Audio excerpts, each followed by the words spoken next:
تاریخ ابن کثیر البدایہ والنہایہ جلد اول صفحہ نمبر 167 حضرت ابراہیم علیہ السلام کا بیان۔ حضرت ابراہیم علیہ السلام کی اپنی بیوی ہاجرہ رضی اللہ تعالیٰ عنہ اور بیٹے اسماعیل علیہ السلام کے ساتھ مکے کے پہاڑ فرعون کی طرف ہجرت اور وہاں ان کی بیت العقیق کی تعمیر کرنے کا ذکر۔ جب حضرت ابراہیم علیہ السلام ہاجرہ رضی اللہ تعالیٰ عنہ کے بطن سے اسماعیل علیہ السلام کی ولادت پر اپنی بیوی سارہ رضی اللہ تعالیٰ عنہ کی انتہائی خفگی اور غیظ و غضب کو دیکھ کر اور ان کے یہ کہنے کے بعد کہ ہاجرہ رضی اللہ عنہ کو لے کر کہیں اور چلے جاؤ، ہاجرہ رضی اللہ تعالیٰ عنہ اور اپنے نومولود بچے اسماعیل علیہ السلام کو لے کر جیسا کہ پہلے بیان کیا جا چکا ہے سرزمین بیت المقدس سے نکلے تو سفر کرتے ہوئے مکے کے قریبی پہاڑ فرعون پر پہنچے اور وہاں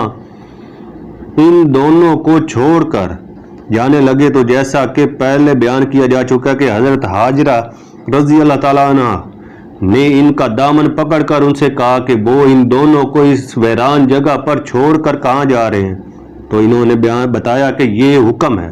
اس پر حضرت ہاجرہ رضی اللہ تعالیٰ عنہ نے کہا کہ اگر یہ خدا کا حکم ہے تو وہ ضرور جائیں اور اللہ تعالیٰ یقیناً انہیں اور ان کے نومولود بچے کی جان ضائع نہیں ہونے دے گا۔ جب حضرت ابراہیم علیہ السلام وہاں سے رخصت ہو گئے تو ہاجرہ یہ محسوس کر کے ان کا ننھا بچہ پیاسا ہوگا جبکہ خود بھی پیاسی تھیں، فرعون کی پہاڑی سے صفا کی پہاڑی کی طرف رخ کیا اور وہاں کھڑے ہو کر نیچے وادی پر نظر ڈالی تو انہیں وہاں چٹیل میدان ہی نظر آیا جیسا کہ دور تک کوئی آدم زاد نہ تھا۔ پھر وہ وہاں سے دوڑتی ہوئی دوسری پہاڑی مروہ پر پہنچی اور نیچے وادی پر دور تک نظر ڈالی تو وہاں بھی کوئی انسان نظر نہ آیا۔ اسی طرح انہوں نے صفا اور مروہ کی پہاڑیوں کے درمیان دوڑتے ہوئے 7 چکر لگائے لیکن انہیں کہیں دور تک وہاں کوئی آدمی نظر نہ آیا، نہ پانی کے آثار نظر آئے۔ آخر کار وہ تھک کر اپنے بیٹے اسماعیل علیہ السلام کے پاس آئیں جنہیں وہ صفا اور مروہ کی پہاڑیوں کے درمیان دوڑتے ہوئے مڑ مڑ کر دیکھتی بھی جاتی تھیں، لیکن جب وہ وہاں سے آخری چکر لگا کر اپنے بیٹے کے پاس پہنچی تو کیا دیکھتی ہے کہ وہاں قدرت الہی سے پانی ابل ابل کر پتھروں کے نیچے سے اوپر آ رہا تھا۔ یہ دیکھ کر انہوں نے خدا کا شکر ادا کیا جس نے حسب وعدہ ان کی اور ان کے بیٹے کی جان بچا لی تھی۔ حضرت ہاجرہ رضی اللہ عنہ نے صفا اور مروہ کی پہاڑیوں کے درمیان 7 چکر لگائے تھے۔ انہی کی یاد میں اب حجاج ان پہاڑیوں کے درمیان انہی کی طرح دوڑتے ہوئے 7 چکر لگاتے ہیں جنہیں سعی کہا جاتا ہے۔ حضور نبی کریم صلی اللہ علیہ وسلم کا ارشاد ہے کہ خانہ کعبہ کے احاطے کے قریب چاہ زمزم، وہاں حضرت ہاجرہ رضی اللہ عنہ اور ان کے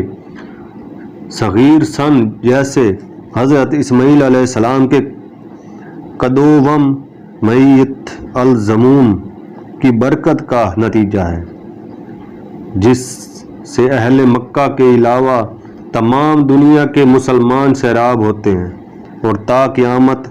ہوتے رہیں گے۔ متعدد مسند روایت کے مطابق حضرت اسماعیل علیہ السلام اپنی والدہ حضرت ہاجرہ رضی اللہ عنہ کے زیر سایہ سرزمین مکہ پر پلتے بڑھتے رہے اور وہاں لوگ پانی کی وجہ سے آ کر آباد ہوتے چلے گئے۔ حضرت اسماعیل علیہ السلام کی شادی بھی ہو گئی اور انہوں نے اپنی پہلی بیوی کو طلاق دے کر دوسری شادی کر لی۔ تاریخ ابن کثیر البدایہ والنہایہ جلد اول صفحہ نمبر 168 حضرت ابراہیم علیہ السلام کا بیان۔ اس دوران میں قضائے الہی سے ان کے والدہ حضرت حاجرہ رضی اللہ عنہا وفات پا گئی۔ حضرت اسماعیل علیہ السلام کی دوسری شادی کے بعد حضرت ابراہیم علیہ السلام بعد مدت اپنی بیوی اور بچوں کی خیر و عافیت دریافت کرنے کے لیے کئی بار سرزمین مکہ کو لوٹے، لیکن ہر بار اس وقت حضرت اسماعیل علیہ السلام اپنی قیام گاہ پر موجود نہ ہوتے۔ ان کی بیوی نے دریافت کرنے پر انہیں بتایا کہ ایک بہت بوڑھا شخص آپ کے پیچھے آیا تھا اور آپ کی اور ہم سب کی خیریت دریافت کر رہا تھا۔ حضرت اسماعیل علیہ السلام نے کہا کہ کہیں وہ میرے والد نہ ہوں۔ آخر کار ایک روز ایسا ہوا کہ حضرت اسماعیل علیہ السلام جب اپنی بکری چرا کر اپنی قیام گاہ کو لوٹے تو اس وقت حضرت ابراہیم علیہ السلام حسب معمول ان کی خیریت دریافت کرنے وہاں آئے ہوئے تھے۔ پہلے تو دونوں باپ بیٹے ایک دوسرے کو غور سے دیکھتے رہے، پھر ایک دوسرے کو پہچان کر آپس میں بغل گیر ہو گئے۔ باپ بہت بوڑھے ہو چکے تھے، لیکن بیٹے میں باپ کی اتنی شباہت تھی کہ ایک دوسرے کو پہچاننا زیادہ دیر تک مشکل نہ ہوا۔ حضرت اسماعیل علیہ السلام اس وقت انفان شباب میں تھے اور حضرت ابراہیم علیہ السلام کی طرح لوگ ان کے حسن اور ان کی وجاہت کی تعریف کرتے نہ تھکتے تھے۔ جہاں تک اللہ کے حکم نے حضرت ابراہیم علیہ السلام کے ہاتھوں اپنے بیٹے کو بطور فدیہ رائے خدا میں ذبح کرنے کا تعلق ہے تو اس کا ذکر ہم آگے چل کر انشاءاللہ قریب بیان کریں گے۔ ذبح، قصہ ذبح۔ یوں اسرائیلیات میں قصہ ذبح کے بارے میں بہت کچھ کہا گیا جو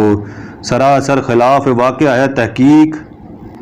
سے معلوم ہوا ہے کہ وہ صرف من گڑت باتیں ہیں۔ قرآن شریف کی سورۃ صفات میں اس کا جو ذکر ہے اس سے صاف ظاہر ہوتا ہے کہ یہ قصہ صرف حضرت اسماعیل علیہ السلام ذبح کا ہے،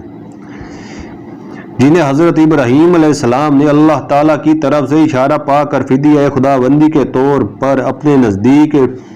ذبح کر دیا تھا۔ سورۃ صفات میں وہ قصہ یوں ہے کہ حضرت ابراہیم علیہ السلام نے خواب دیکھا تھا کہ وہ اپنے نوجوان بیٹے اسماعیل علیہ السلام کو رائے خدا میں ذبح کر رہے ہیں۔ انہوں نے یہ خواب دوبارہ دیکھا اور چونکہ انبیاء علیہ السلام کے خواب روئے صادقہ ہوتے ہیں، اس لیے حضرت ابراہیم علیہ السلام نے اپنے بیٹے اسماعیل علیہ السلام کو کی رائے خدا میں قربانی دینے اس لیے فرض العین سمجھا۔ انہوں نے پہلے اپنے بیٹے اسماعیل علیہ السلام کو اپنا خواب سنایا اور انہیں یہ بھی بتایا کہ ان کا خواب سچا ہے، لیکن انہوں نے امتحاناً اس کے بارے میں حضرت اسماعیل علیہ السلام کی رائے معلوم کی تو جیسا کہ قرآن پاک میں جو ثابت ہے کہ انہوں نے یہ جواب دیا کہ آپ اپنے رب کا حکم پورا کیجئے، مجھے انشاءاللہ ہر حال میں صابر و شاکر کر پائیں گے۔ اپنے بیٹے کی رائے معلوم کرنے کے بعد اور انہیں ثابت پا کر حضرت ابراہیم علیہ السلام انہیں ایک پہاڑی کے دامن میں لے گئے اور پیشانی کے بل لٹا کر ان کی گردن پر چھری پھیر دی۔ انہیں کئی بار کوشش کے باوجود اپنی کوشش میں کامیاب نہ ہو سکے، کیونکہ کئی مستند روایات کے مطابق ان کی چھری اور ان کے بیٹے کی گردن کے درمیان کوئی تانبے کی چھری آ جاتی تھی۔ تاریخ ابن کثیر البدایہ والنہایہ جلد اول صفحہ نمبر 169، حضرت ابراہیم علیہ السلام کا بیان۔ آخر کار انہوں نے اپنی کوشش کو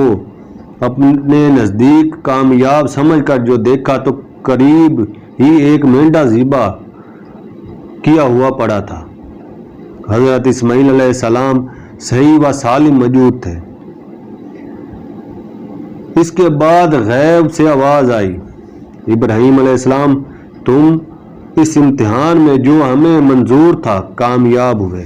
یہ صدائے غیب سن کر حضرت ابراہیم علیہ السلام سر بسجود ہو گئے اور باپ بیٹے دونوں نے اپنے پروردگار کے رحم و کرم کا شکر ادا کیا۔ کہا جاتا کہ حضرت اسماعیل علیہ السلام کی عمر اس وقت 13 سال تھی،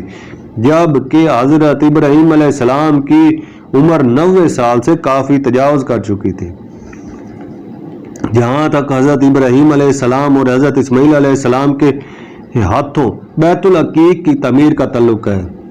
اس کا ذکر پچھلے صفحات میں آ چکا ہے۔ اس کی مختصر تفصیل متعدد مسند روایات کے مطابق یہ ہے کہ اس کی بنیادیں کھودنے اور انہیں پتھروں سے پر کرنے کے بعد جب اس کے احاطے کی دیواریں اٹھائی جانے لگی تو حضرت اسماعیل علیہ السلام دور سے مناسب پتھر تلاش کر کے لاتے اور ان کے والد گرامی حضرت ابراہیم علیہ السلام انہیں دیواریں اٹھانے کے لیے تہ بتہ جماتے جاتے اور ہر درے کے بعد جیسے کہ قرآن کے متعلقہ آیات سے ثابت ہے کہ کہتے جاتے یا اللہ تو ہماری اس محنت کو قبول فرما کہ تو سننے اور جاننے والا ہے۔ آخر میں جب دونوں باپ بیٹوں کی محنت ٹھکانے لگی تو حضرت ابراہیم علیہ السلام نے دعا فرمائی کہ اللہ تعالیٰ تو ہماری اولاد میں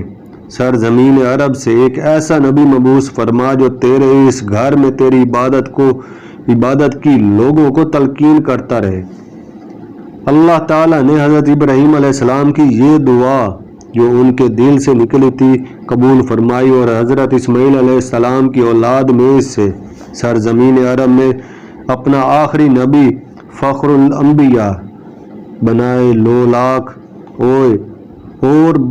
باعث تکوین کون و مکان حضرت محمد صلی اللہ علیہ وسلم کو مبعوث فرما کر دنیا سے کفر و ضلالت کی نشانات مٹا دی۔